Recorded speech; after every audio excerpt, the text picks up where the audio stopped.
Hi అందరికీ, ఎలా ఉన్నారు? ఈరోజు నేను పచ్చి కొబ్బరితో ఇలా బర్ఫీ చేశానండి.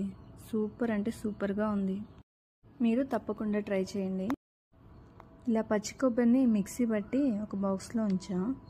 అది నాకు 3.5 కప్స్ వచ్చింది. 3.5 కప్స్ కొబ్బరి పేస్ట్కి నేను 3 కప్స్ షుగర్ యూస్ చేశాను. మీరు స్వీట్ కొంచెం బాగా తింటారంటే ఇంకొక 1/2 కప్పు యాడ్ చేసుకోవచ్చు, కానీ 3 కప్స్ అయితే సరిపోతుందండి. స్వీట్గానే ఉంది. ఇలా యాడ్ చేసుకొని కలుపుకోవాలి.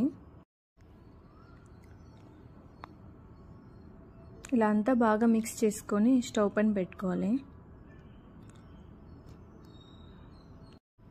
మధ్యలో మధ్యలో కలుపుతూ ఉండాలండి, లేకపోతే అడుగు అంటిపోతుంది. ఇలా వస్తుంది, అంతా బాగా చిమ్ముతుంది స్టవ్ పైన అంతా. ఇలా మనం గరిటెతో ఉన్నప్పుడు రెండు మరి దగ్గరికి రాకుండా ఇలా దూరంగా ఉన్నప్పుడు అంటే రెడీ అయిపోయినట్టు. ఇలా రెడీ అయ్యాక నెయ్యి రాసి ఉంచిన ప్లేట్లోకి తీసేసుకొని దాన్ని అంతా స్ప్రెడ్ చేసుకొని కొంచెం చల్లారనిద్దాం. లైట్గా చల్లారిన తర్వాత మార్క్ చేసుకుందాం, లేదంటే అంతా నైఫ్కి వచ్చేస్తుంది. ఇలా లైట్గా చల్లారాక ఇలా షేప్స్ కట్ చేసుకొని సర్వ్ చేసుకోవడమే.